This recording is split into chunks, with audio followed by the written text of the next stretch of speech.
Bonjour. Bonjour. Ah, bon. Alors, un petit Et peu. désolée pour les petits soucis techniques. Euh, ouais, ouais. On a dû revenir. Tac, tac. Je vais attendre Oui, que tout le monde se reconnecte. Désolée. Je suis pas pas la de souci. meilleure en informatique, comme vous l'avez remarqué. Ouais, ouais. Ouais, c'est bizarre, ouais, ça avait tout arrêté d'un coup, on n'avait pas compris. Ouais, j'ai dû arrêter pour recommencer. Ok. Bon. Ok. Encore des personnes qui joignent. Super. Si en attendant vous voulez mettre votre caméra et puis mettre peut-être dans le chat d'où vous venez.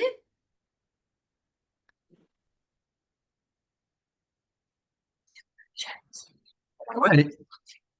Chat, chat. C'est la Nouvelle-Calédonie, de la France, du Canada.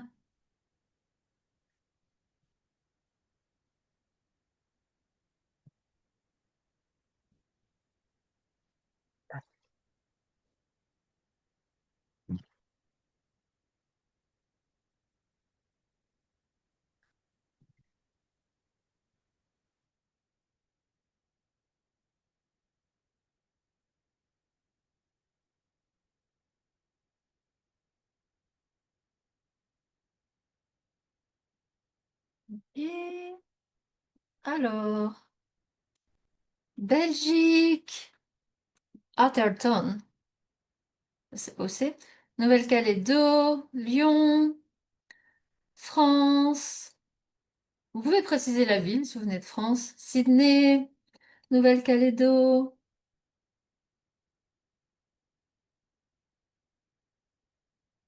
Brisbane. Bon, je suis sur la Gold Coast, donc c'est juste à côté. Nouvelle-Calédonie.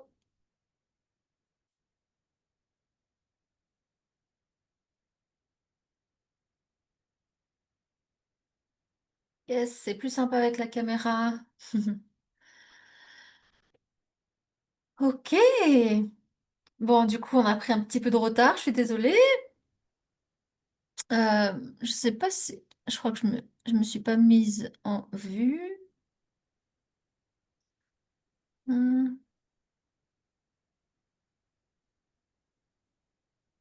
Hmm. Ah, voilà.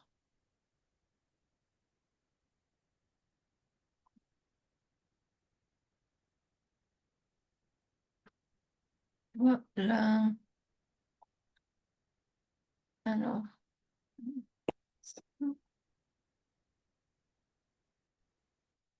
Hello! Vous me voyez tous là, du coup? Si vous me faites un thumbs up, si vous me voyez. Yes. Thank you, Harry. Ardèche, ok. Nouvelle-Calédonie. Ok, génial.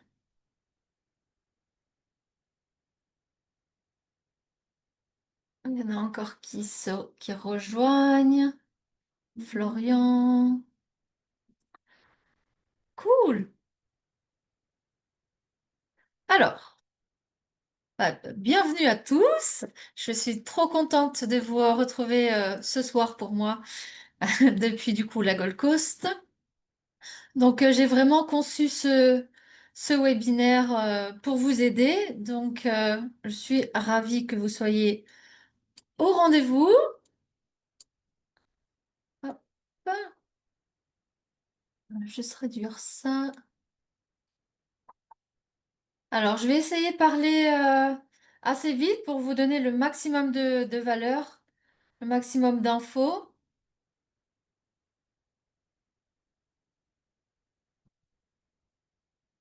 Et il y a encore Marie-Paul qui se connecte. Bienvenue Marie-Paul. Ok. Alors, je vais commencer. Donc, ça va durer environ 1h30. Euh, Prenez des notes si vous voulez. On retient mieux en prenant des notes. Après, si quelque chose vous échappe, dans tous les cas, il y aura la rediffusion. Donc, ne vous inquiétez pas. Vous pourrez revoir le replay à partir de demain. Donc, à la fin de ce webinaire, vous aurez toutes les clés en main pour voilà, toutes les étapes concrètes, toutes les stratégies, les tips qui vous mèneront à trouver un travail sponsorisé en Australie. Donc ça prend en général entre 3 et 6 mois, selon la vitesse où vous envoyez vos résumés, pour le dire à l'anglaise. Donc voilà. Ce que j'ai conçu, c'est vraiment pour vous faire gagner du temps, pour vous donner vraiment les informations qui sont difficiles à trouver, et en plus traduites, évidemment. Parce que bon, c'est déjà compliqué. Alors en plus en anglais, c'est encore plus compliqué. Donc je vous ai traduit tout ça. Donc pour vous aider, pour vous faire gagner du temps, pour aussi vous faire gagner de l'argent, parce que ces informations-là, finalement, elles sont vendues très cher avec les agents d'immigration. Donc profitez de l'information gratuite. Et puis donc voilà, je vous donnerai cette blueprint, ce plan en français. Je parle beaucoup franglais, donc ça fait quand même 6 ans que je suis ici, donc c'est vrai que je parle pas français tous les jours. Voilà, je travaille en anglais, donc des fois j'oublie un petit peu euh, ma langue maternelle, voilà, comme maintenant. Donc ne pensez pas que je dis des mots anglais parce que je me la pète, non, non, non. C'est vraiment parce que j'oublie ou parce que voilà, ça vient pas, la traduction ne vient pas parce qu'il y a vraiment des mots qu'on ne dit plus. Voilà. Ok. Alors, donc, est-ce que vous postulez déjà en Australie ou pas? Est-ce que vous pouvez mettre ça dans le chat? Est-ce que vous envoyez déjà des CV ou est-ce que vous partez vraiment de zéro? Comme ça, je vais pouvoir un peu peut-être adapter si tout le monde est au top. Pas encore, ok, c'est ok, pas de souci. Pas encore, zéro. Ok. Alors, Marie-Paul et Ernest qui envoient déjà des résumés, super. Darwin, des CV. En école. Ah ouais, alors, ça c'est super d'étudier l'anglais. Bravo, bravo. Parce que même si on pense que l'anglais sera plus facile à savoir une fois en Australie, le problème c'est que si on part de zéro, bah, on n'ira jamais en Australie. Donc, prendre des cours d'anglais, c'est vraiment top, top, top. Je le recommande à tout le monde. Même ceux qui pensent, voilà, savoir l'anglais, il y a une différence entre le parler et le IELTS, donc les tests qui sont acceptés pour venir en Australie dans le process d'immigration. Donc c'est plus, euh, voilà, c'est pas vraiment parler, c'est vraiment du test, quoi. Donc c'est deux anglais différents. On va en reparler tout à l'heure. Pas encore, je ne sais pas vers quelle entreprise me tourner. Bah ça, on va le voir, donc super. Oui, l'accent australien, c'est vrai qu'il est un peu plus compliqué en plus, mais bon. Quand on est dans les grandes villes, ça va quand même, hein. C'est pas, c'est plus dans les campagnes. Ok, bah ceux qui n'ont pas encore apply, c'est pas grave. Ceux qui ont déjà apply, on va creuser tout ça. Donc c'est parti. Alors, vous êtes au bon endroit si vous avez déjà une idée du visa que vous souhaitez. Donc, est-ce que vous pouvez mettre dans le chat si vous connaissez votre numéro de visa? Donc, notamment 482, 186, 494 et 190. Si vous ne connaissez pas encore vos visas, c'est vraiment bien de se renseigner dessus. Je vais en parler un petit peu, mais c'est tellement complexe, je ne vais pas pouvoir tout dire. Mais j'ai créé un challenge de 7 jours avec une vidéo d'1 heure par jour pour expliquer tous les visas. Donc, vous comprenez bien que c'est pas possible que j'explique ça tout de suite. Euh, alors, je vois Amel 482, 491 ou 190. Ok. Donc, ça veut dire que tu te qualifies pour les trois. C'est possible, hein. Des fois, on peut se qualifier qu'à un visa, des fois à plusieurs. Skill assessment, ouais. Bah, pour le 482, il n'y a pas forcément de skill assessment, mais pour le 186, oui. 191 aussi, 494 aussi. 482, ok. Alors, ce webinaire est particulièrement orienté 482, puisque les autres, enfin, et 186, puisque les autres visas à points, ça va être plus par rapport au gouvernement, et donc, bah, on n'est pas vraiment maître, en fait, du visa, du succès ou pas. Alors qu'avec le 482 et le 186, on est maître de son destin. Donc, il y en a beaucoup qui essayent les deux visas en même temps. Parce que le problème avec les visas à points, c'est que bah on sait pas la deadline quoi. On attend, mais on peut-être pour rien. Donc c'est par rapport aux autres candidats. Donc c'est vrai que c'est pas évident. Ok, 417. Ouais, alors le 417, c'est le working holiday. C'est pas vraiment du long terme, mais ça peut faire partie de la stratégie court terme pour le long terme. Ok, donc il y en a certains qui connaissent leur visa. Super. Aussi, si vous avez plus de 45 ans, ça va être très très compliqué, à moins que vous êtes millionnaire. Mais ce webinaire, enfin, l'immigration australienne après 45 ans, au jour d'aujourd'hui, est très très très compliqué. Voilà. Il faut vraiment être hyper spécialisé.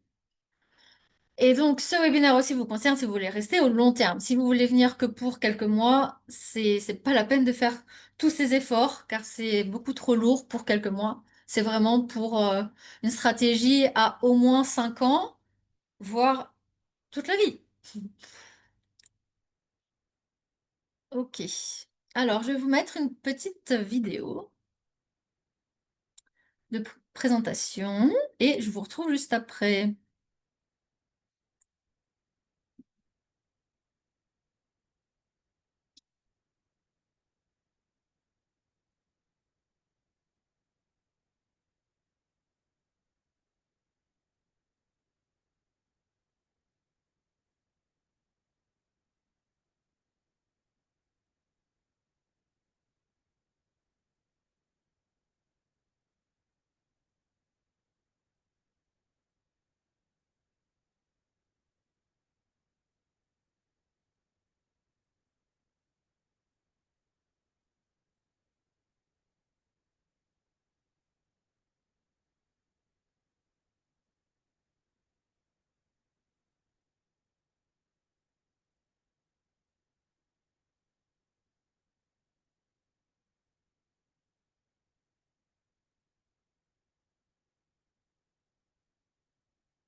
Et bon, désolé pour ceux qui n'ont pas entendu. Là, vous m'entendez bien? Yes, cool. Merci. Pour ceux qui n'ont pas leur vidéo allumée, si vous pouvez l'allumer, c'est plus sympa. Alors, là, c'est un petit diagramme que j'ai réalisé par rapport à tous les visas possibles. Donc, il y a les temporaires et les permanents, et les permanents qui amènent au... Enfin, les temporaires, pardon, qui amènent au permanent. Donc ça, c'est un des documents qui se retrouvera aussi dans le challenge visa. Je crois qu'il y a quelqu'un qui a mis un trait. Bon, c'est pas grave. Si la personne peut l'enlever, parce que moi, je peux pas l'enlever. Ok, alors, tes défis seront donc de trouver des entreprises qui sponsorisent des visas, adapter ton CV et ta lettre de motivation au marché australien, construire un réseau local quand on ne connaît personne, savoir où et comment postuler, relancer les recruteurs sans être ignorés. Et donc les 5 erreurs par rapport à ça, ça va être d'utiliser un CV européen qui est complètement différent de l'australien, postuler au hasard sans stratégie, attendre du coup des offres sans réseauter. On va le voir tout à l'heure, mais 70% des offres d'emploi ne sont pas en ligne, elles sont de bouche à oreille ou en interne. Donc, si vous ne réseautez pas, vous vous fermez à 70% des offres de travail. Donc, c'est énorme. Euh, donc, ne pas se préparer aux entretiens aussi, notamment en anglais. Donc, c'est vraiment double. Et sûrement la plus grave, donc, et facilement évitable, c'est de ne pas connaître les critères du visa. Donc, vous devez vraiment maîtriser toutes vos options visa. Euh, Parce que si vous postulez un visa et que finalement l'entreprise vous dit oui, mais que le gouvernement vous le refuse parce que vous ne correspondez pas aux critères, bah, c'est vraiment bien dommage, quoi. Vous avez perdu beaucoup de temps pour rien. Donc vraiment, partez du visa, c'est le plus important. Ensuite, une fois qu'on sait quel visa on peut, et pas le visa qui amène le plus rapidement à la PR, mais vraiment le visa qui vous correspond par rapport à votre âge, votre situation pro, votre expérience, vos diplômes, etc. Super important. Voilà. Donc, il y a aussi la situation familiale. Tous les visas ne sont pas possibles en famille. La nationalité, bien sûr, et la profession, selon quelle liste est votre profession, suivant sur quelle liste. Donc, la short, la longue ou la moyenne. Donc, je vous le redis, euh, tous les métiers ne sont pas sponsorisables. Je vous ai pas remis ma tête. Je remets ma tête vite fait. Hmm, pardon. Voilà, c'est moi, hein. Euh, donc voilà, donc tous les métiers ne sont pas sponsorisables. euh, et un métier sera possible avec un visa, mais pas avec un autre. Donc c'est vraiment essentiel d'explorer la liste des métiers en détail. Donc, chaque métier vraiment a des critères différents. Donc, j'insiste là-dessus. Donc, ne vous contentez pas d'une recherche rapide dans le moteur de recherche, parce qu'en plus, le moteur de recherche n'est pas très efficace. Donc, si vous mettez, bah, déjà en anglais forcément, si vous mettez peintre, peut-être que ça va pas ressortir, alors que peintre en bâtiment, bon là, ça marche pas en français puisque on commence par le même mot, mais Euh, vraiment, le moteur de recherche ne marche pas bien. Donc, si vous ne mettez pas exactement comme l'intitulé, ça va pas sortir. Donc, moi, ce que je conseille vraiment, c'est vraiment de commencer dès le début et de scroller un à un. Donc oui, ça prend du temps. Il y a des centaines et des centaines de métiers, mais au moins, vous êtes sûr de pas manquer une opportunité, quoi. Bon, après ça, vous le faites qu'une fois. Après, vous vous notez les numéros sur le côté, et puis il peut y avoir plusieurs métiers qui correspondent pour vous, selon votre métier et selon votre expérience professionnelle. Sachant qu'il faut quand même avoir en tête que l'expérience, c'est dans les 5 dernières années ou les 10 dernières années. Donc, ça peut être les 10 dernières années si vous avez au moins 1 an, voire 3 ans d'expérience dans les 5 dernières années. Voilà. Est-ce que tout le monde suit pour l'instant? Si vous avez des questions, vous pouvez les mettre dans le chat. Si je les vois, j'y répondrai. Sinon, je répondrai aussi aux questions à la fin. Voilà. Alors, donc, il y a des mythes répandus, comme quoi il serait impossible de trouver un sponsor sans être déjà en Australie. Alors, bien sûr, c'est quand même mieux d'être ici, mais c'est pas nécessaire. Euh, Aussi, on n'a pas besoin d'être parfaitement bilingue, sachant qu'il faut quand même commencer, selon les visas, un IELTS niveau 5, mais pour certains métiers, ça peut aller jusqu'à 8 minimum. Donc, par exemple, pour prof, ça va être 8. Médecin aussi, ça va être 8. Mais par exemple, un partenaire visa, c'est 5. Euh, et comment, par exemple, chef, ça va être 5 aussi. 5 ou 6 selon le visa. Donc voilà, à chaque fois, ça va être différent, donc il faut vraiment tout vérifier. Alors, le CEFR, le test français, c'est pas reconnu par le gouvernement australien. Donc, c'est vraiment IELTS ou PTE ou TOEFL TOEIC. Voilà. Donc, je vous encourage à faire des tests gratuits en ligne. Alors, pas le test de 10 minutes, mais vraiment le test d'1 heure, ou voire plus, pour vraiment savoir votre niveau. Parce que si vous avez un niveau 2, bah, ça sert à rien de regarder les sponsors maintenant. Il faut déjà perfectionner son anglais, quoi. Il faut au moins avoir 5. Alors, un peu de stats.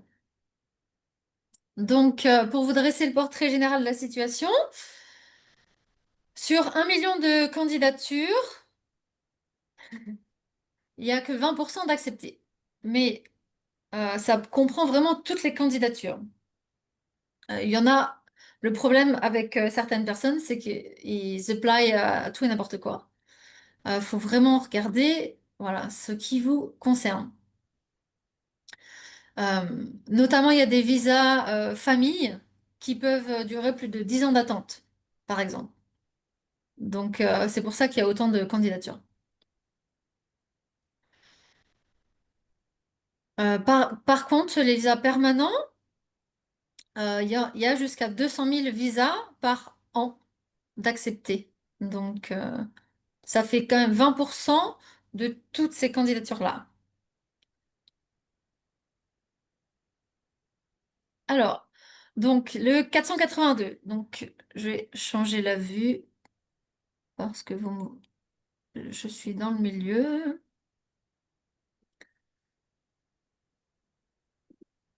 Hop,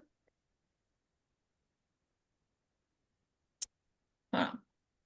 Alors, le 482, euh, bah, pour le lien PTI pour le test d'anglais, il faut juste aller sur Internet et puis chercher test gratuit PTI. Je sais qu'il y en a un pour le IELTS, je ne sais pas s'il y en a un pour le PTI.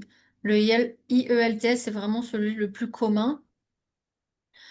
Donc, il y a le plus de documentation aussi pour s'aider à le passer que le PTI, mais il y en a beaucoup qui disent que le PTI est plus simple que le IELTS. En fait, la différence entre les deux, c'est qu'il y en a un qui est euh, jugé par des humains et l'autre par un ordinateur. Donc, il y a des avantages et des inconvénients pour les deux. Quand c'est des humains, ils peuvent demander à répéter ou voilà, ça va être plus facile de se débrouiller en face à face. l'ordinateur peut être beaucoup plus hash. S'il comprend pas, il comprend pas. Voilà, il va pas demander à répéter. Par contre, il y a moins de stress quand c'est un ordinateur que quand c'est des humains. Donc voilà, c'est un peu à vous de, de savoir ce qui vous convient le plus. Est-ce que PT est exact? Comment ça, est-ce que le PT est exact? Je comprends pas la question. À reformuler. Alors, donc les stats 482. Donc l'année dernière, il y a eu 52 000 visas approuvés pour le 482 seulement. Donc c'est plus 100% par rapport à l'année dernière. Et ça va continuer d'augmenter puisque le gouvernement favorise beaucoup plus les sponsors entreprises que les sponsors d'État. Ça leur fait moins de travail et ça correspond plus au marché. Et c'est beaucoup plus réactif. Donc ils vont favoriser de plus en plus. Donc les nombres vont augmenter. Donc c'est bien pour nous. Alors, 42% étaient des professionnels, donc c'est des travailleurs dans le secteur médical, avocats, ingénieurs, enseignants, chefs cuisine, comptables, etc. Sachant que ça va augmenter sûrement tout ce qui est ingénierie, parce qu'il y a quand même les JO à Brisbane en 2032. Yes. Donc ça va augmenter en plus par rapport à l'année dernière. Il y a beaucoup de problèmes de logement. Euh, donc tout ça fait que il y a beaucoup de laboureurs, mais aussi d'ingénieurs qui sont très recherchés en ce moment. Donc si vous êtes dans ce secteur-là, c'est super. Alors artisanat construction, voilà, c'est vraiment en gros boom. Euh, ça correspond. L'année dernière, ça correspondait à 37% euh, des 482 accordés. Ensuite, il y avait 10% de managers. Et donc, les trois secteurs principaux, c'était santé, hospitality et autres services. Voilà. Sachant que le numéro un de tous les métiers sponsorisés était chef cuisinier. Ça à 7%. Euh, J'aimerais savoir si un enseignant qui a des diplômes canadiens et des brevets d'enseignement canadiens peut enseigner en Australie. Peu importe le pays, après que ça soit dans un pays, est-ce que c'était au Québec ou pas? Est-ce que c'était français ou est-ce que c'était anglais? Ça sera plus facile si c'était déjà dans la partie anglaise, parce qu'il y a quand même la Commonwealth avec... donc voilà, la Commonwealth, c'est Australie, Afrique du Sud, Angleterre et Canada qui ont des accords particuliers entre eux, donc c'est plus facile. Bon, malheureusement, c'était au Québec pour toi, mais peut-être que l'accord sera plus facile quand même. Est-ce que peut-être qu'avec le passeport canadien, ça ouvre des portes à baccalauréat en études françaises. Je crois qu'on a déjà parlé, Engelsen, ensemble. Donc, euh, il faut faire un skill assessment. En tant que prof, c'est plus compliqué. Euh, on est obligé de faire un skill assessment. Donc, c'est vraiment le gouvernement qui vérifie que les infos soient correctes, en fait. Le skill assessment, c'est pas le gouvernement, c'est un organisme à part que le gouvernement fait confiance à 100% pour lui donner ces infos-là, en fait. Donc voilà, ça prend quelques temps à faire. On va en reparler tout à l'heure du skill assessment. Alors, il y a aussi une petite augmentation dans les secteurs des finances, électricité, gaz, eau, plein essor. Voilà. Et côté de la localisation, donc il y a 35% des sponsors qui étaient dans la région de Sydney, 22% dans le Victoria et 20% dans le Western Australia. Et donc je pense que Brisbane va vraiment augmenter par rapport au JO. Je vous ai mis un petit... euh, si vous pouviez vous muter parce que ça fait du bruit. Merci. Euh, le Temporary Skills Shortage, donc là, en ce moment, il est accepté à 50% en 39 jours et 90% à 5 mois. Donc ça vous donne une idée. Ça va être celui qui est le plus rapide. Le 182 est à entre 1 et 2 ans en ce moment. Après, ça change vraiment tous les 2-3 mois. Ils mettent ça à jour et ça peut vraiment changer du coq à l'âne. Mais bon, ça nous donne une petite indication quand même. Alors, je me présente rapidement. Donc, avant de vous partager les 3 étapes essentielles pour trouver un job sponsorisé en Australie, je vais vous parler un peu de mon parcours, donc qui je suis et pourquoi je vous parle de tout ça aujourd'hui. Alors, en toute honnêteté, même si ce que je vais vous dire, ça joue pas forcément en ma faveur, mais je suis convaincue que c'est justement grâce à toutes ces épreuves que j'ai traversées qui me donnent aujourd'hui la légitimité et l'expérience pour vous accompagner, parce que je suis vraiment celle qui a fait toutes les erreurs, et donc à votre place. Donc ça fait 6 ans que je suis en Australie, et pourtant je suis toujours pas permanente. Alors pourquoi? Eh bien, parce que j'avais pas fait les bonnes recherches, et non plus au bon moment. Donc, j'avais pas regardé toutes les possibilités de visa au début. J'avais écouté les amis qui disaient, T'inquiète, c'est facile, je vais t'aider. J'ai fait confiance aussi à des personnes incompétentes, donc à des agents mal informés. Euh, j'ai repoussé les décisions importantes aussi, en pensant que les choses allaient se faire toutes seules. J'ai voulu faire la facilité au lieu de la certitude. Donc, j'ai aussi attendu que le temps passe un petit peu en changeant souvent d'avis. Euh, et puis, j'étais aussi un petit peu perdue au début. Je me disais que si ça devait se faire, ça se fera. Mais quand je suis rentrée en France pour des vacances, après mon premier voyage en Australie, dès l'arrivée à l'aéroport, j'ai vraiment senti un choc euh, profond. Les visages vraiment fermés, les tensions, les regards durs, méfiants, accusateurs. Voilà, j'étais en France.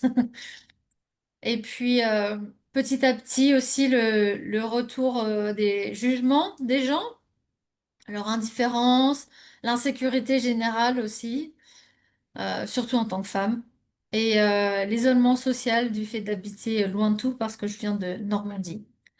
Donc voilà, vraiment le sentiment d'être étouffé par le manque de liberté, le manque de possibilités et le manque de savoir qu'un avenir meilleur m'était possible. Donc tout ce que j'avais finalement gagné en Australie, je le perdais en revenant en France. Donc c'était cool d'être avec ma famille et mes amis, mais vraiment au fond de moi, je savais que je pouvais pas y rester. Euh, J'avais vraiment l'impression de revenir en arrière, quoi, de perdre voilà ma liberté, ma confiance en moi aussi, mon épanouissement et même l'amour de moi-même. Je retombais vraiment dans les anciens schémas et ça commençait à me déprimer. Et donc c'est là que j'ai su que vraiment l'Australie c'était chez moi maintenant et que si je ne revenais pas, eh ben je m'éteindrais à petit feu entre guillemets quoi. Donc je voulais plus survivre en France, je voulais vraiment vivre en Australie. Donc je voulais plus revivre voilà les week-ends alcoolisés pour fuir la routine. Ni accepter une vie où les opportunités sont vraiment limitées, où on te refuse un meilleur salaire parce que bah, c'est comme ça, parce que l'entreprise ne peut pas, qu'il faut que tu aies au moins 20 ans dans la boîte avant d'avoir une augmentation, ou qu'on te dise que tu es remplaçable et que tu ne vaux pas grand-chose finalement. Ici, c'est complètement différent. On est vraiment valué. Alors là, je fais du franglais. Euh, Bah, dès quelques mois dans l'entreprise, on peut déjà demander une augmentation et elle est accordée la plupart du temps. Donc on se sent vraiment beaucoup plus, voilà, c'est beaucoup plus gratifiant. Donc, donc voilà, je voulais grandir, je voulais évoluer et ça, c'est en Australie que ça marchait le mieux. Donc j'ai commencé à plonger ma tête dans les recherches. J'ai passé sans mentir, des centaines d'heures à étudier tous les types de visas, parce qu'il y en a une 136, je crois, en tout. J'ai consulté des dizaines d'agents, d'avocats, de RH, de chefs d'entreprise aussi qui sponsorisent ou pas dans plein de secteurs différents. Et donc, j'ai testé tous les visas, le PVT 1, 2, 3, le student, le NILVAC, le Covid visa, bref. J'ai été aussi sur le point d'être sponsorisée en tant que Food and Beverage Manager, mais les lois ont changé en décembre de l'année 2024, et donc ça a annulé tout mon projet. Donc, j'ai dû me réadapter encore une fois. Donc, je me suis replongée dans l'administration, les lois, les règles en vigueur, etc. Encore et toujours. Et c'est justement pour ça donc que je suis devenue experte. Donc, j'ai pas eu un chemin facile. Là, je suis en train de faire mon expérience dans un nouveau métier, donc en tant que consultante de voyage, qui du coup a remplacé le Food and Beverage Manager. Donc, je suis dans le process, mais voilà, c'est assez long puisque du coup, j'ai dû tout recommencer à zéro. Non. Donc, aujourd'hui, je sais exactement quelle stratégie fonctionne et je sais comment répondre aux critères et surtout, je veux vous éviter les années de galère que j'ai vécues, aussi le stress et tous les doutes, quoi. Donc, c'est pour ça que j'ai créé ce webinaire. Euh, donc, les masterclass aussi dont je vous parlais tout à l'heure. Et c'est pour ça que je partage mes outils aujourd'hui pour vous guider pas à pas, pour vous faire gagner du temps, de l'argent, de l'énergie et surtout de la clarté. Parce que c'est vraiment ce qui m'a manqué au début, c'était euh, pas d'infos ou trop d'infos ou très compliqué à comprendre. Des informations aussi qui, voilà, un coup c'est bleu, un coup c'est, enfin blanc, un coup c'est noir. Donc voilà, aussi, alors il y a quelqu'un qui se unmute. Si vous pouvez laisser en mute, merci. Euh,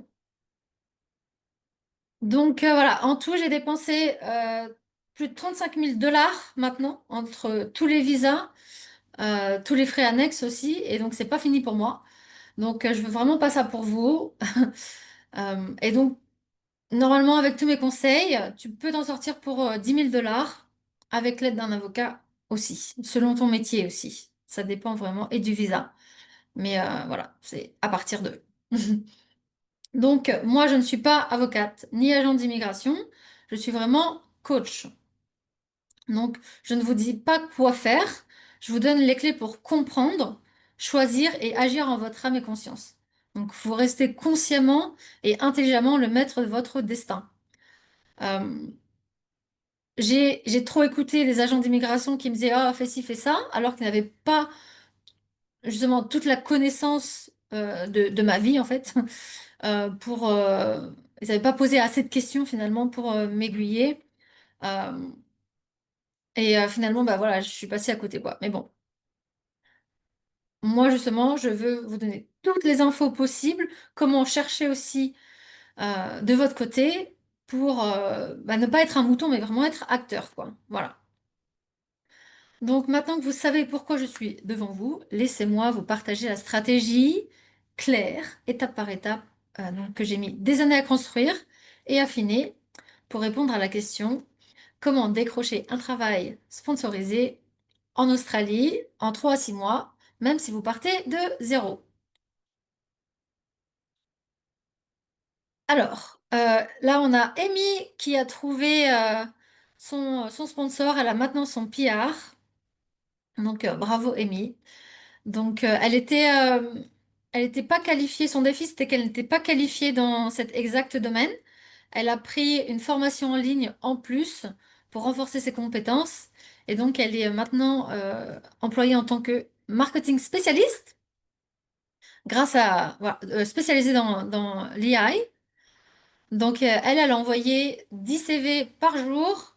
Donc, au total, plus d'une centaine, oh, bien plus d'une centaine, parce que je crois qu'elle l'a trouvé est-ce que je mets, en 3 mois. Mais vraiment, elle postulait tous les jours, tous les jours, tous les jours. Euh, donc, c'est voilà, Amy. sur la Gold Coast. Ensuite, on a Canel. Donc, elle a trouvé deux sponsors parce que son premier sponsor a fermé,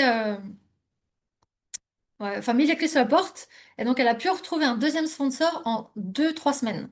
Donc, vous voyez que tout est possible en Australie. Donc, elle était jockeyette. Donc, jockey d'entraînement de chevaux de course, de galopeurs. Donc, c'est aussi très, très recherché. Il y a beaucoup de demandes aussi pour les Français jockeys. Donc, si c'est votre secteur, c'est top. Elle, comment elle l'a fait? Elle a appelé directement toutes les entreprises qu'elle pouvait trouver. Et elle est en attente donc de sa résidence permanente. Elle est sponsorisée en ce moment. Alors, je vous ai mis quelques messages qu'on m'envoie pour me remercier de tous mes conseils. Voilà, merci Nathalie. Je vais passer dessus. Euh, je voudrais vous lire le message de Caroline, donc, qui a fait partie de la du dernier coaching que j'ai réalisé.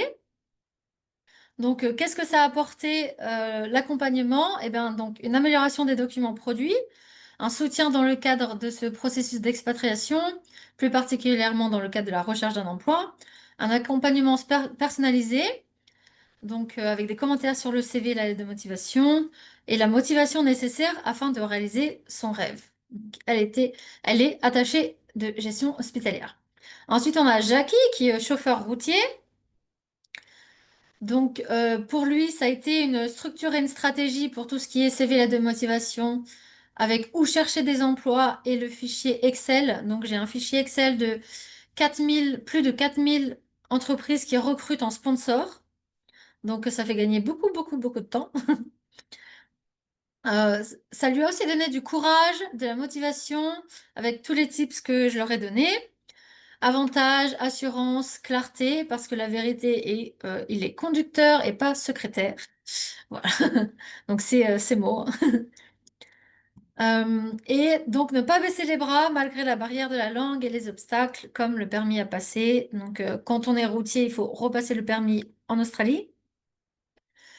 Et l'IELTS, donc le test d'anglais. Ensuite, Kathleen, donc les points forts de l'accompagnement, ça a été vraiment le fait que ça soit étape par étape, donc avec les différentes démarches sans brûler les étapes, les explications claires sur les différents types de visas en fonction de chacun, les travaux dirigés et feedback, correction de ceux-ci, la démotivation, CV, entretien, orientation selon nos CV vers le travail qui serait le plus approprié aussi, motivation que le rêve peut se réaliser, les réunions suivies du coup hebdomadaires, rappel des travaux à réaliser et enregistrement des meetings, entraide entre les personnes du groupe, donc de la communauté. Ça, c'était vraiment super. Et tous les trucs et astuces pour se simplifier la vie.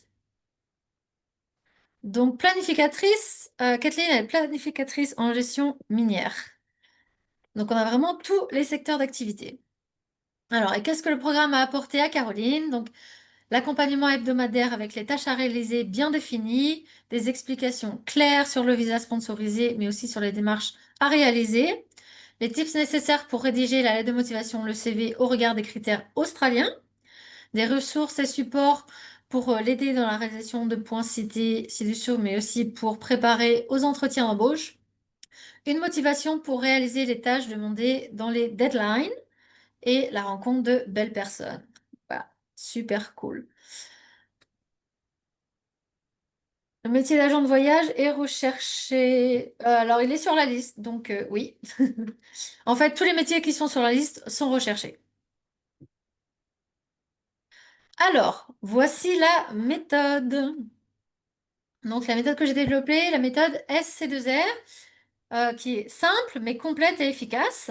Donc, elle se décompose en 3 piliers: stratégie, candidature et réseautage et relance. Donc, la stratégie, c'est vraiment identifier les bonnes industries et entreprises. Donc, on a déjà parlé des industries principales comme la construction, l'AI, qui va boomer aussi. Et maintenant, je vais m'attarder sur les entreprises, comment les trouver efficacement. Donc, pour les convaincre, il faut déjà les comprendre. Alors, il faut savoir pourquoi les entreprises sponsorisent-elles. Je vais muter.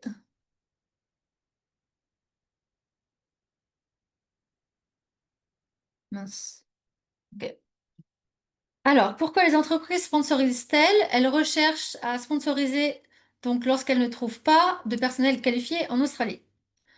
Donc, pour cela, elles doivent justifier auprès du gouvernement qu'aucun Australien n'est compétent et n'est disponible pour ce poste. Donc, il est important de comprendre les démarches que l'entreprise va entreprendre pour te sponsoriser, car cela te donne une idée de l'engagement qu'ils prennent pour toi, mais aussi tu pourras répondre à leurs questions. Donc, tu pourras aussi les convaincre plus facilement, mais surtout à ne pas perdre de temps avec les entreprises qui ne pourront pas devenir sponsors, parce que tout le monde ne peut pas devenir sponsor. Donc, si l'entreprise est trop petite, par exemple, si le chiffre d'affaires ne correspond, enfin, n'est pas assez euh, haut, pourrait pas vous sponsoriser, ou s'il y a trop d'employés. Donc, il y a deux étapes pour l'entreprise. La première étape, c'est le sponsorship. Donc, l'entreprise est reconnue comme étant sponsor pendant 5 ans.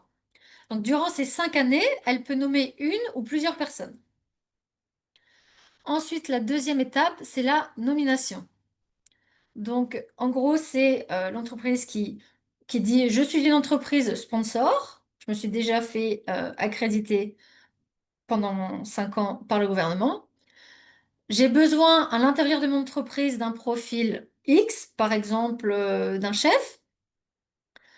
Donc je suis prêt à offrir à cette personne un contrat à plein temps au terme du marché. Donc en ce moment, c'est 73 000 dollars australiens minimum par an pendant au moins 3 ans.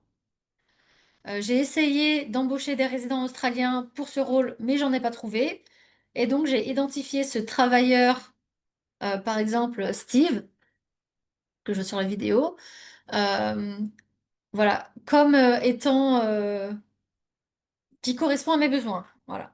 Donc, cette personne a l'expérience nécessaire, elle a comment, les diplômes nécessaires, et donc elle correspond voilà, à ce que j'ai besoin. Donc, dans ce processus, l'entreprise doit prouver donc, que son chiffre d'affaires est sain et leur permet une embauche. Donc, en général, c'est un chiffre d'affaires d'au moins 1 million. Euh, donc, chiffre d'affaires, hein, pas profit. Qu'elle a la capacité financière d'embaucher quelqu'un et qu'elle ne dépasse pas 25% de salariés sponsorisés dans ses effectifs. Donc, si une entreprise, par exemple, de peinture, a déjà 3 salariés australiens, son chiffre d'affaires dépasse de plus d'1 million de dollars, il va pouvoir embaucher une personne de l'étranger, puisque ça fera 25%. Voilà. Par contre, si l'entreprise a que 2 employés, eh ben, il ne pourra pas, parce que bah, ça fera pas 25, ça fera 33%. Donc, d'où la nécessité voilà, de targeter des entreprises avec au moins 3, 4 employés, où ils sont tous australiens. Enfin, australiens ou avec la résidence permanente. Donc, c'est pareil. C'est comme s'ils étaient australiens. Voilà. Comme s'ils étaient australiens. Alors ensuite, alors je vais répondre à une question de Steve. Je suis plombier chauffagiste à mon compte depuis plus de 10 ans. Est-ce qu'il faut mieux partir sur une demande de visa 189 ou 482? Bah, comme j'ai dit tout à l'heure, si tu veux augmenter tes chances, pourquoi pas tenter les deux. Le 482, en fait, il suffit d'envoyer des CV tu vas commencer à investir de l'argent une fois que tu auras trouvé l'entreprise. Donc, en soi, ça te coûte rien d'essayer le 482. Hein. Le 189, du coup, la procédure va être beaucoup plus longue. Moi, je tenterai les deux. Si le côté financier est pas un problème, franchement, autant faire les deux. Euh, 33 ans, je suis mariée avec deux enfants de 2 et 5 ans. Alors oui, dans tous les cas, pour ces visas-là, la limite, ça va être 45. Et puis, marier deux enfants, tu mets juste les autres personnes sur ton visa. Donc, c'est juste une charge financière, mais il n'y a pas aucun blocage par rapport à la famille. Alors, Vali, comment fait-on pour savoir le nombre d'employés d'une entreprise ainsi que le taux d'Australien? Ben, ça, il faut poser les questions. Alors, tu peux voir sur Internet le nombre d'employés euh, en allant sur... Alors, j'ai le site qui m'a échappé, mais c'est comme en France, euh, sur un site du gouvernement où on peut voir les chiffres d'affaires, etc. Euh, non, j'ai pas le nom en tête, mais tu peux regarder ça sur Internet et le taux d'Australien, bah ça, tu peux pas le deviner. Ça va être vraiment en parlant avec le chef d'entreprise. Voilà. Euh, Tout le monde ne sait pas. Enfin, un employeur qui sponsorise pour la première fois, il va pas savoir, par exemple, ces règles-là. Donc, ça va être à toi de lui dire. C'est pour ça que je dis que c'est important de savoir ces règles-là. Quelqu'un qui aura déjà sponsorisé dans le passé, il y a plus de chances qu'il le savent. Mais bon, comme il y a des changements tout le temps, voilà, il faut quand même rester updated. Et donc, si l'employeur ne le sait pas, c'est quand même bien de lui transmettre. Parce que voilà, c'est quand même vous qui essayez d'avoir un sponsor. Enfin, lui aussi, il essaye d'avoir un employé, mais voilà. Hein, c'est le plus vous en savez, le mieux c'est. De rien. Alors, il y a une liste sur le site du gouvernement avec des entreprises qui sont déjà enregistrées. Ok. Oui, il y a. Euh, alors, donc j'en étais. J'aime bien répondre à vos questions, mais du coup, ça me coupe dans mon élan. Ah oui, j'ai pas parlé du labor market testing. Donc, de l'inexistence.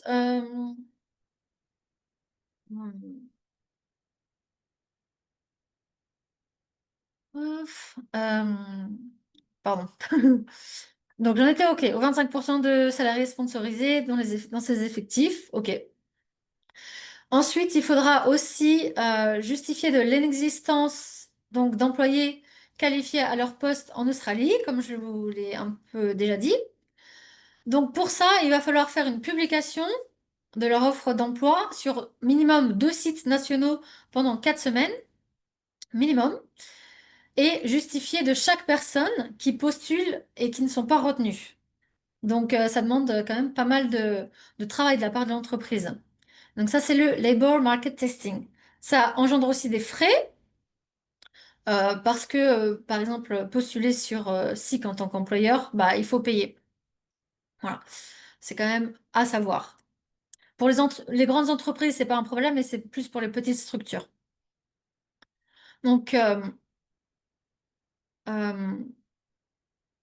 c'est pour ça encore que voilà, les entreprises de grande taille sont à favoriser, mais bon, c'est pas, faut pas non plus s'y arrêter. Donc, le visa, enfin la nomination par l'entreprise, ça leur coûte quelques milliers de dollars. Euh, donc, je crois, la limite, oui, la limite est à 5 millions. Donc, il y a un peu plus de frais après 5 millions de chiffre d'affaires. Mais c'est vraiment ridicule la différence.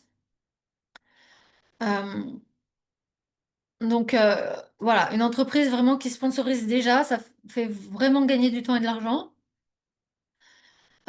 Ensuite, c'est juste une question de se renouveler. Donc, c'est presque automatique. Il suffira de payer 350 $ de frais. Donc, vous voyez que c'est vraiment pas cher. En plus, donc voilà, ils connaissent les démarches et ils ont l'habitude de sponsoriser. Peut-être qu'ils ont aussi un avocat ou des agents d'immigration préférés. Euh, euh, alors ça va vraiment dépendre de la taille de l'entreprise et aussi du secteur. Voilà. Donc, c'est vraiment stratégique de favoriser ces entreprises dans votre recherche d'emploi. Cela vous fera gagner donc plusieurs semaines et vraiment réduire les risques aussi d'abandon de projet. Alors, la stratégie. Donc, une fois que ces entreprises euh, sont ciblées, il faut bien évidemment connaître l'intitulé exact du poste recherché en accordance avec les critères du visa établis par le gouvernement. Donc, connaître les meilleurs sites de recherche d'emploi par rapport à son métier, SIC et Jora sont les plus répandus. Mais si vous recherchez dans l'agriculture, par exemple, il y a AgriLabel, sera beaucoup plus approprié. Même Facebook Marketplace, dans la section Job, pour l'agriculture, notamment. Il y a aussi Randstad ou Hays pour la construction. Pour le secteur médical, il y a MedRecruit. Et donc, il y a des techniques pour cibler les annonces sponsorisables aussi, mais ça, j'en parle dans mon accompagnement plus en profondeur. Enfin, il faut planifier sa recherche d'emploi en se fixant des objectifs quantitatifs par mois. Donc, ça aide vraiment à faire, à, voilà, à pas lâcher vraiment le truc, quoi, à rester motivé. Donc, c'est bien de se mettre des objectifs par semaine, même par jour. Et puis vraiment voilà, de profiter des techniques d'organisation spécifiques pour pas se sentir trop submergé par le stress ou la quantité de temps consacré à ça. Donc ne pas se sentir overwhelmed, surpassé. Et donc voilà. Et pourquoi pas utiliser, enfin moi je sais que je suis adepte de ça, mais c'est pas le cas de tout le monde, des techniques de relaxation qui peuvent beaucoup aider également. Alors, mince. Voilà, je voulais vous mettre le lien. Donc, latest version. Vous cliquez là-dessus et vous allez avoir toute la liste. Donc, je vous le mets dans le chat. C'est cadeau.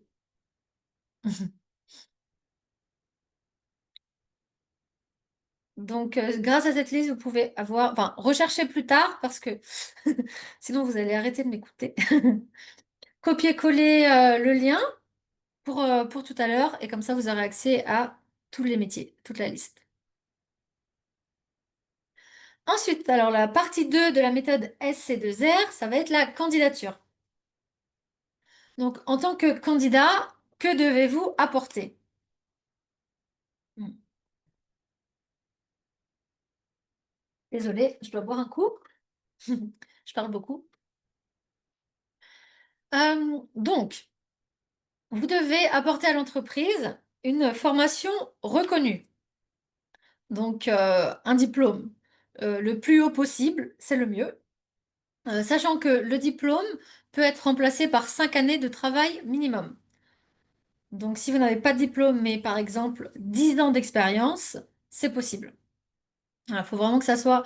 En fait, le diplôme, c'est 5 ans et ensuite, il faut ajouter l'expérience qui peut être de 1 à 3 ans minimum selon les visas. Donc, selon les cas, ils devront être validés par, euh, par le skill assessment ou de repasser des certifications australiennes. Enfin, valider les diplômes, c'est pas forcément le skill assessment. Par exemple, dans le médical, ou prof, ça va être des choses vraiment particulières avec un organisme dédié juste à ça. Donc, en fonction de votre métier, vous avez un organisme dédié pour pas forcément métier, mais ça va être vraiment un ensemble de métiers ou un secteur. Voilà. Les certifications australiennes, ça va être, comme on l'a dit tout à l'heure, par exemple, le permis poids lourd, mais il y a aussi le permis bateau qu'il faudra repasser. Donc, le permis bateau est valide dans tout le monde entier, sauf en Australie, donc vraiment pas de chance. La licence aussi d'électricien, ça c'est quelque chose qui devrait être spécifique, enfin qu'il faudra repasser à l'australienne. Euh, Infirmière aussi, voilà. Donc ces métiers demandent plus de temps avant de pouvoir finalement, vaut mieux faire ces certifications-là avant de commencer à, à apply parce que ça peut prendre quelques mois. Et si l'entreprise voit que vous n'avez pas encore ces certifications-là, franchement, ils vont vous dire non, quoi. Donc autant avoir déjà les... ou alors en cours de... Voilà, vous pouvez mettre... vous pouvez communiquer que vous êtes en train de passer les certifications. Ensuite, donc ça c'était la partie diplôme. Ensuite, il faut vraiment une expérience solide. Donc la plus longue et la mieux, et la plus pertinente possible également. Donc, sachant que quand même, le minimum, c'est 1 an pour le 482. Donc c'est quand même pas énorme. Mais bien sûr, après, si vous êtes en concurrence avec des personnes qui ont 10 ans d'expérience, bah voilà, à l'entretien d'embauche, ça va être quand même plus facile. Après, pour le 186, ça va être 3 ans minimum avec un skill assessment. Mais le 186, comme on l'a vu tout à l'heure, il y avait pas mal d'attentes, mais après, c'est possible. Si vous êtes ultra spécialisé, c'est possible. Parce que voilà, c'est les délais les plus longs, mais ça peut être aussi fait très rapidement. Ça va vraiment, c'est impossible de savoir en avance parce que ça dépend vraiment bah, des agents du gouvernement, de l'environnement actuel en Australie, des demandes, etc. Donc vraiment, c'est très dur voilà, à donner des timelines. Euh, et voilà. Ensuite, c'est bien d'avoir des atouts complémentaires. Donc, par exemple, parler plusieurs langues. Donc, si une langue étrangère, par exemple, est exigée dans le poste, comme le français, par exemple, forcément, ça devient un argument solide pour justifier un sponsor. Euh, Aussi, pour prouver facilement que les autres candidats ne parlent pas français, par exemple, dans cet exemple, ben, ils ne remplissent pas les critères de recrutement, donc ça va être beaucoup plus facile pour justifier pourquoi je ne prends pas un Australien, ben, parce qu'il ne parle pas français, et moi, pour le métier, voilà, pour le métier, enfin, l'employé que je recherche, il doit parler français parce que, par exemple, je vends 20%, de mon marché, c'est des Français. Voilà. Il faut pouvoir quand même le justifier dans le terme du business. Donc, ça peut être tout et n'importe quoi. Là, j'ai parlé d'une langue, mais ça peut être, bah, par exemple, le permis bateau. Voilà, ça peut être euh, un sport haut niveau. Ça peut être une expérience de tant d'années dans votre secteur que, évidemment, vous avez, etc., etc. Alors, permis poids lourd au Canada sont-ils valides en Australie? Et non, il faut le repasser. Est-ce que c'est possible de faire un RPL en n'étant pas en Australie ou en tourist visa? RPL, Basile, peux-tu me... Je suis pas très forte en acronyme.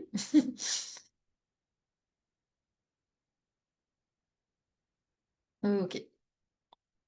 Alors, ensuite, le CV. Alors, si votre CV ressemble à ceci, à un des deux exemples, vous avez tout faux.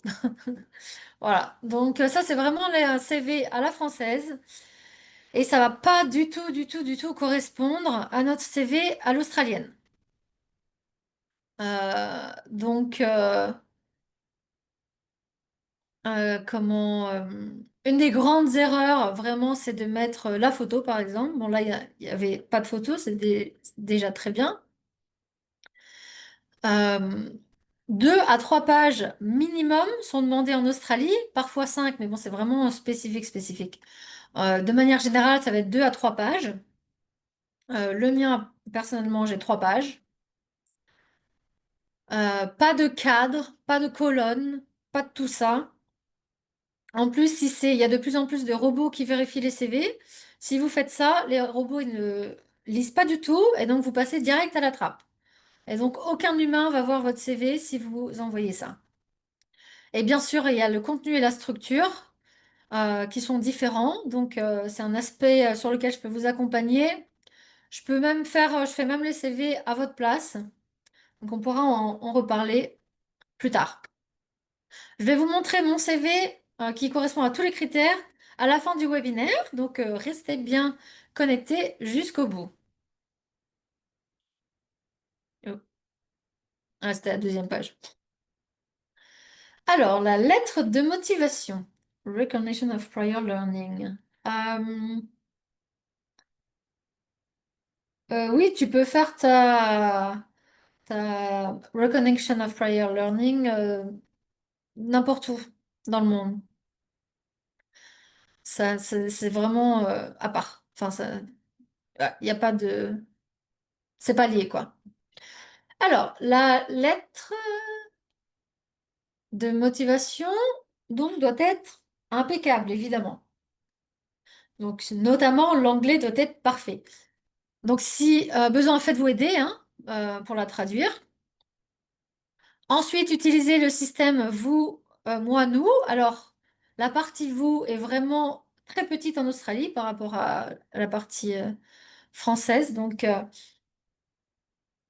vraiment, ça va être vous êtes la meilleure entreprise du monde car blablabla. Un point ou deux points suffisent.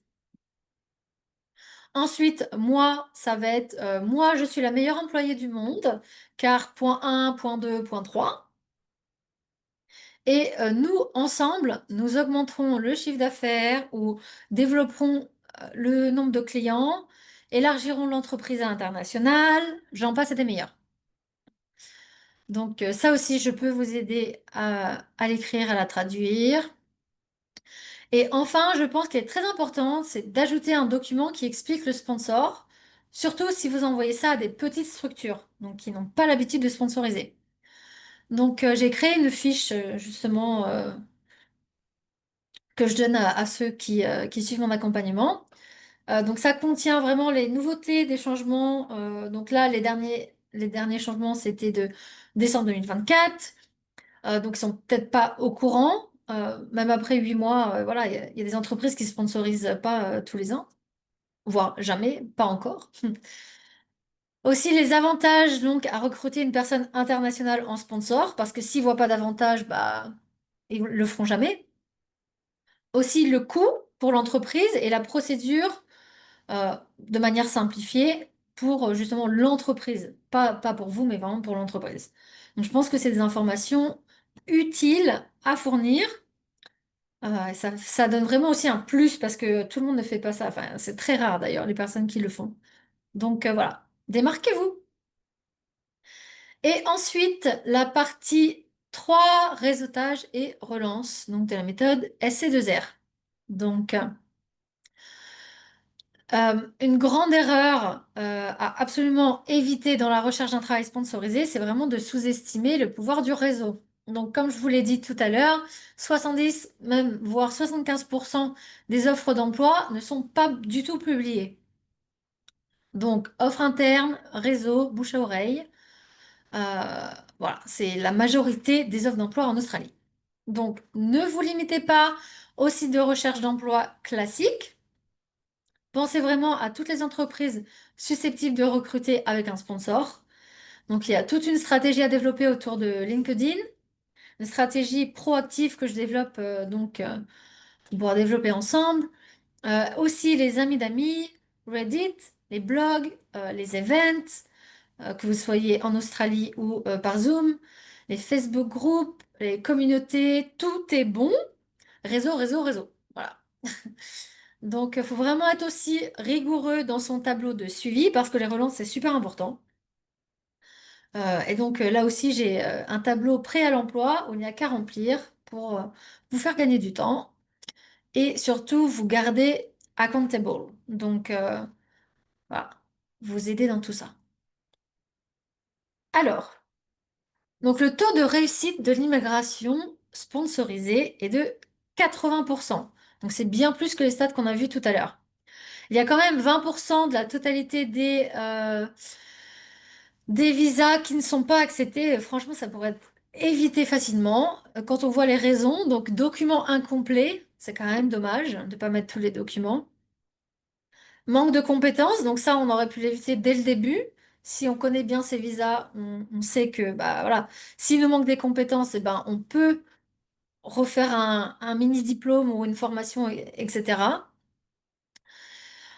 Problème de santé, donc il faut savoir que les visas permanents, si vous avez vous ou vos enfants ou votre conjointe, s'il y a un problème de santé important, majeur, comme euh, quelque chose comme le cancer par exemple, quelque chose qui va coûter, le diabète aussi, des choses qui vont coûter cher finalement au secteur de santé, eh ben, vous n'allez pas être accepté. Donc ça, c'est vraiment quelque chose à savoir. C'est malheureux, mais il n'y a pas vraiment, enfin, voilà, voilà. Ils ne veulent pas en fait accueillir des gens qui vont être à leur charge financièrement médicale. Voilà. Et aussi antécédents criminels. Si vous avez un casier, voilà, ça va être pratiquement impossible d'immigrer aussi.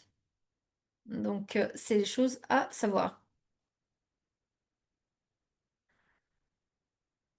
Alors, en moyenne, pour avoir une chance d'entretien et de sponsor, je pense que, voilà, enfin, c'est pas que je pense, c'est que il faut au moins envoyer 50 à 100 CV. On peut pas faire de stats en dessous de 100 CV quand on apply depuis l'étranger. Alors, quand on apply depuis l'Australie, c'est un peu moins, bien sûr. Moi, par exemple, c'était au bout de 5 CV envoyés, donc beaucoup moins. Et en sachant que les secteurs en demande comme la santé, l'ingénierie et technologie de l'information ont des taux de réponse beaucoup plus élevés. Voilà. Donc, il n'y a pas de stats exactes, ça va vraiment dépendre de plein de critères, évidemment. Mais je refuse que quelqu'un se décourage s'il n'a pas envoyé au moins 100 CV. Parce que c'est trop facile de dire, oh, j'ai envoyé des CV mais on me répond pas. Oui, combien? 10. Bah non, 10 c'est pas assez. C'est clairement pas assez. Donc, on peut commencer à se plaindre à partir de 100, pas avant. Et encore, on essaye de plus être français, mais australien, donc on se plaint plus en fait. Ok, est-ce qu'il y a des questions? Regardez s'il y a des questions entre-temps. Hmm, c'est pas Anzuk, c'est Enzak. Je comprends pas la question. Alors, market analysis. Donc, je vous l'ai déjà répété 2 fois, mais on le dit jamais assez. Networking, 70% des offres et le moteur de recherche, 30%.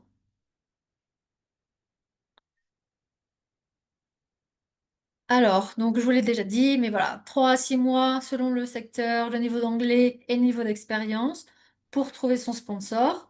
Donc, on n'abandonne pas au bout de 1 mois ou 2 mois. Ça va prendre du temps, c'est normal. Euh, Aussi, bien sûr, les entreprises, il y a des entreprises beaucoup plus, enfin, les petites structures sont en général plus rapides que les grandes. Et il y a aussi les délais liés au visa. Donc, il y a les 4 semaines minimum pour le labor market testing, etc.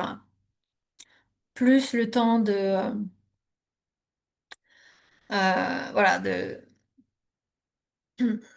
de justifier que les autres employés ne sont pas idéales, etc., etc. Ça prend du temps.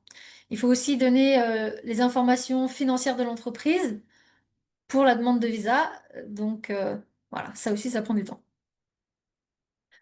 Voilà, alors, donc, on va récapituler la blueprint, donc le plan, en fait, de la problématique qui, euh, oh, qui s'offre à vous. Donc, je vais reboire un petit pot.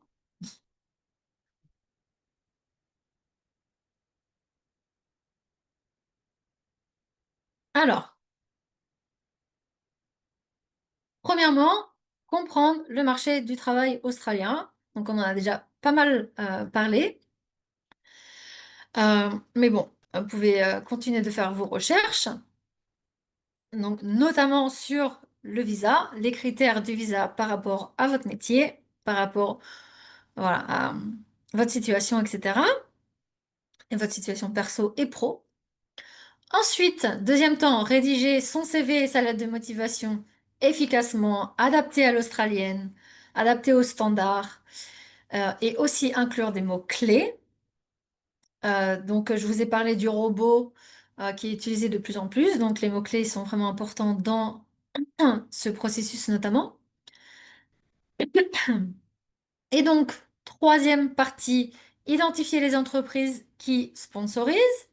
Donc, savoir où les chercher, comment repérer les offres sponsorisées, euh, voilà, avoir les listes des entreprises qui recrutent, euh, qui ont déjà sponsorisé. Voilà, savoir si l'entreprise est trop petite, ça sert à rien, ou s'ils font pas assez de chiffre d'affaires, ça sert à rien. Après, il y a toujours des exceptions, comme le DAMA, qui est un visa plus dans les voilà, terres reculées, mais je vais pas en parler ici dans le détail, hein, c'est beaucoup trop spécialisé. Alors, ensuite, quatrièmement, se construire un réseau professionnel. Donc, j'insiste encore sur l'importance du networking et donc, voilà, avoir toutes ces stratégies pour contacter les bonnes personnes. Euh, donc, on peut se faire des amis en faisant du networking, mais euh, il faut quand même qu'il y ait ce but-là de peut-être cette personne pourra m'aider. On ne sait pas quand, on ne sait pas comment, mais voilà. Le networking, c'est ça. Et c'est pas forcément utiliser une personne pour soi. Ça peut être le network, moi je le vois comme un échange en fait. Donc vous donnez et vous recevez. Donc moi je pars du principe qu'il faut d'abord donner avant de recevoir. Voilà, c'est ma philosophie. Mm. Ensuite, cinquièmement, donc postuler efficacement et relancer, super important. L'Australie est très friande finalement des relances. Ça montre, c'est pas de l'insistance, ça montre vraiment votre motivation en fait. Voilà. Donc voilà, où et comment postuler, technique de relance percutante et surtout voilà, avoir vraiment un fichier clair parce que si on envoie 10 CV par jour, on est un petit peu perdu. Donc voilà, bien marquer tout ça. Et sixième point, dépasser les obstacles psychologiques. Donc c'est vraiment oser postuler sans peur, même à des choses qui peuvent paraître trop compliquées pour nous. Je veux dire, dans le pire des cas, on a envoyé notre CV pour rien. Voilà. Il faut pas avoir peur. En Australie, on donne beaucoup plus d'opportunités en fait qu'en France. Donc on n'a pas besoin de 20 ans d'expérience en tant que patron, je ne sais pas quoi, pour avoir un poste de manager. C'est vraiment, ouais, c'est beaucoup plus facile, quoi. On te donne vraiment la chance, quoi. La chance d'essayer. Il y a aussi la gestion de stress, notamment par rapport aux entretiens d'embauche. Voilà, c'est déjà pas notre langue. Déjà qu'on peut être stressé en entretien d'embauche, mais en plus en rajoutant l'anglais. Donc voilà. Et puis rester motivé, évidemment, parce que c'est pas voilà, histoire de quelques semaines, ça va être plutôt histoire de quelques mois. Donc faut pas se burn out. Alors, blablabla. La candidature spontanée, ça fait partie, bien sûr, de la stratégie à part entière. Voilà, donc la solution, il y a deux solutions. Donc c'est soit vous le faites tout seul en passant des heures à rechercher sur Internet sans vraiment de stratégie, ou alors on le fait ensemble dans un accompagnement donc de 3 mois qui vous fera avec tous les outils et qui vous fera gagner du temps et aussi de l'argent. Donc pourquoi un accompagnement? Hein, pourquoi c'est essentiel finalement pour réussir ton projet de visa et d'expatriation? Bien, on va pas se mentir, se lancer seul dans un projet d'expatriation, c'est un peu comme partir en road trip sans carte ou sans GPS et sans personne à qui demander son chemin. Donc, avec mon accompagnement, tu vas vraiment pouvoir avancer étape par étape en toute confiance. Tu n'auras plus à te demander par où commencer, ni si tu à te demander si tu fais les choses dans le bon ordre ou bien. Donc, on suit vraiment une ligne directrice claire, logique, qui a été testée, qui est facile à appliquer et avec des actions concrètes chaque semaine. Donc, fini les heures perdues à chercher des infos contradictoires, parce qu'il y a beaucoup d'infos contradictoires sur Internet. Tu as vraiment les réponses personnalisées, en plus de ça, à ta situation. Donc, selon le métier, selon ta situation personnelle, professionnelle, voilà. Donc, tu n'es pas un numéro, tu as ton âge, tu as ton parcours, tu as ton métier, tu as ta famille ou pas, et ça change tout, en fait. Donc voilà, tu vas pouvoir poser toutes tes questions spécifiques et je te répondrai en fonction de ta propre réalité, pas du blabla générique. Donc voilà, ou d'un ouais, scénario standard, comme on peut en avoir parfois. Et aussi, en plus de ça, on évolue vraiment dans une communauté soudée et motivante. Donc, tu seras pas le seul ou la seule. Tu seras vraiment entouré par les personnes qui vivent exactement la même chose que toi. Donc, on partage les doutes, on partage les victoires, on partage les bons plans, les erreurs à éviter, le réseau aussi. Il y a quand même beaucoup de personnes qui connaissent déjà, notamment de Nouvelle-Calédonie, qui connaissent déjà des personnes déjà en Australie. Donc, ils ont déjà accès à ce réseau-là professionnel. Euh, donc, voilà, ça fait vraiment toute la différence, quoi, hein, pour vraiment rester motivé jusqu'au bout. Donc, je vais vous donner, je vais vous mettre quelques vidéo. Oh, tout est parti en même temps. Hop.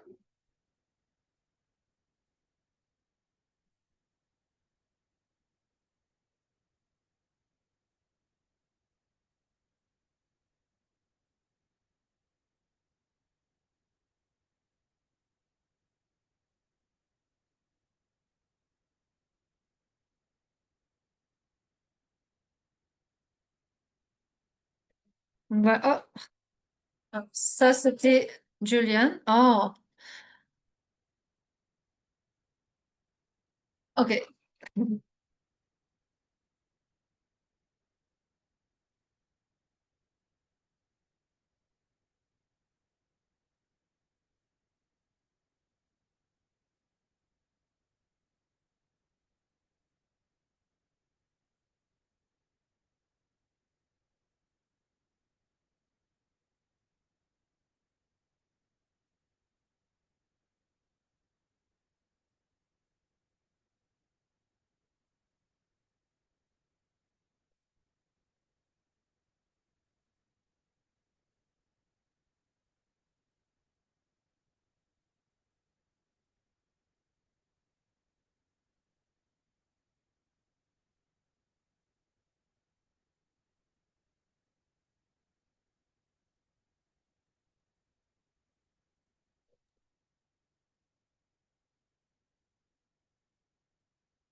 Bah, je suis désolée que le son ne marche pas. Je vais vous lire du coup. Alors, avant de commencer le coaching, où en étais-tu dans ton projet d'expatriation?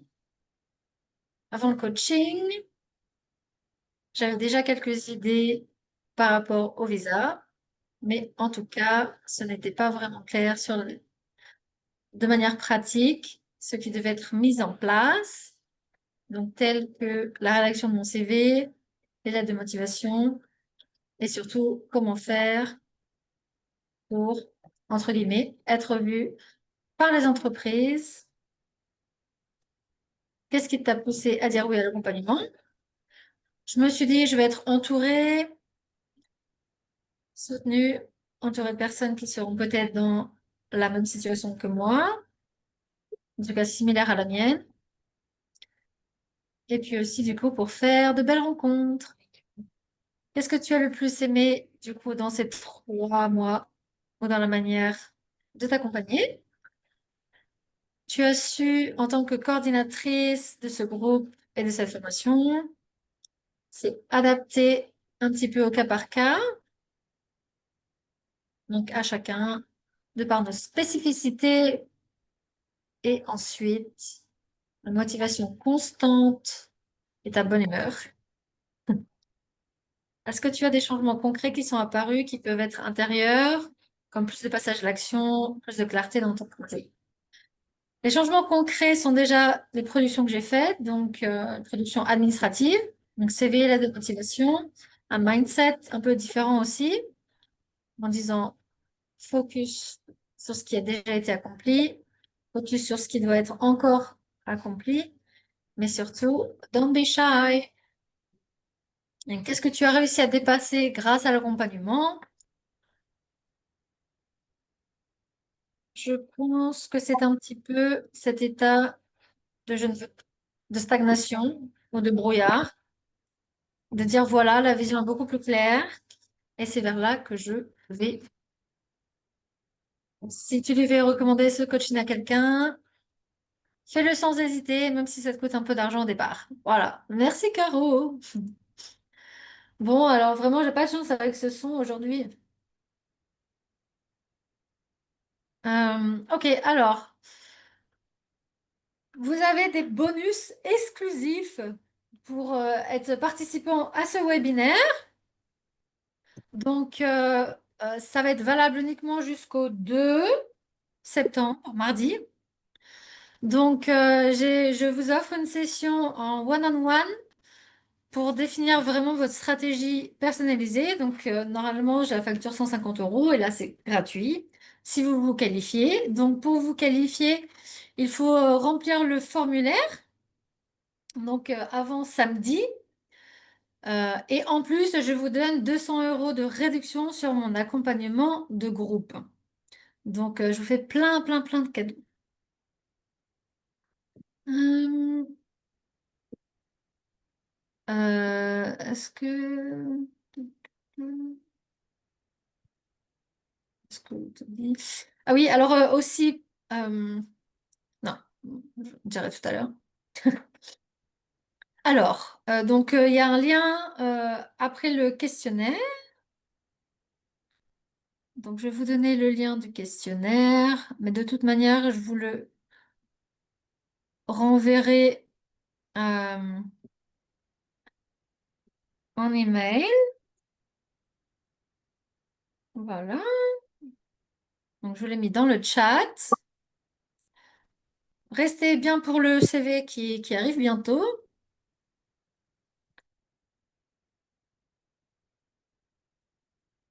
Euh, voilà. Alors, booker avant lundi parce que je réserve juste 10 places pour l'appel. Donc, et pourquoi maintenant? Eh bien, le marché du travail australien, il évolue quand même rapidement. Donc, plus vous attendez, plus les opportunités se ferment. Le gouvernement aussi, voilà, fait des modifications en permanence. Donc, ils sont aussi en train de parler d'un possible quota sur 10 ans dans les prochaines années. Donc, il faut vraiment agir maintenant avant que les quotas arrivent. Ceux qui réussissent sont vraiment ceux qui passent à l'action. Donc, aujourd'hui, vous avez deux choix. Soit continuer à postuler sans stratégie et espérer, ou même sans postuler, parce qu'a priori, il n'y avait pas beaucoup de personnes qui avaient déjà commencé à envoyer des CV. Ou alors, prenez un appel avec moi. On va mettre une stratégie en place, une méthode prouvée pour décrocher votre sponsorship plus vite que vous ne l'imaginiez. Et donc, pour optimiser ces appels, c'est pourquoi je vous ai mis un questionnaire. Donc, ça fait gagner du temps parce qu'il y a des questions qui sont vraiment nécessaires, euh, notamment le métier, etc. Donc, pour que je puisse vous aider correctement à établir la meilleure stratégie pour votre cas personnel.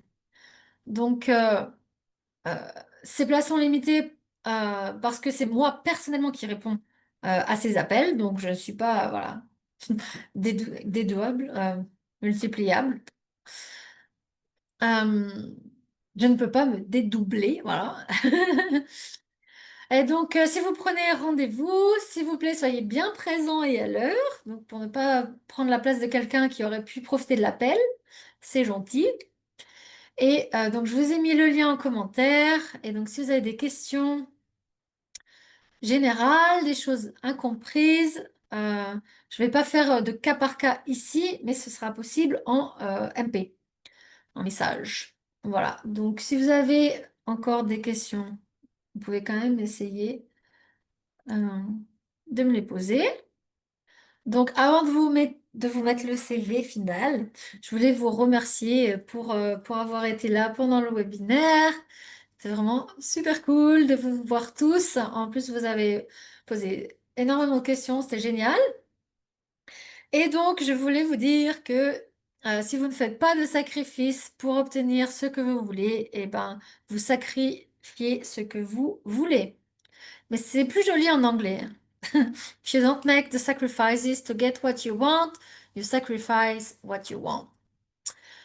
Voilà. Alors, maintenant, je vais vous montrer le CV parfait. Donc, enfin, le CV parfait, mon CV en tout cas. Enfin, bon, il m'a aidé à avoir mon métier, donc ça veut dire que ça marche. Donc, vous voyez, c'est vraiment très simple, pas de froufrou, avec un profil, un key skills avec des gros points et une expérience professionnelle qui est surtout sur la deuxième page, avec encore des points, euh, pas de phrases évidemment. Et puis, on termine par voilà, les langues, les professional attributes, les licences et certifications, et les intérêts. Et là, évidemment, les références que j'ai enlevées, mais vous pouvez les mettre sur votre CV ou alors upon request, c'est comme vous voulez. Voilà. Donc, aussi, si vous ne savez pas encore votre visa, euh, vraiment, je vous invite à me contacter pour avoir accès au challenge euh, visa, donc les 7 jours pour tout comprendre sur les visas. Donc, ça va vraiment vous aider pour savoir si, quels visas sont possibles pour vous. Voilà. Ça, il y a aussi, enfin, voilà. Je montre mon écran et on recherche ensemble sur mon écran. Donc, c'est vraiment super simple quand vous avez accès à ces infos. Évidemment, tout en français. Donc, voilà. Alors, avez-vous des dernières questions?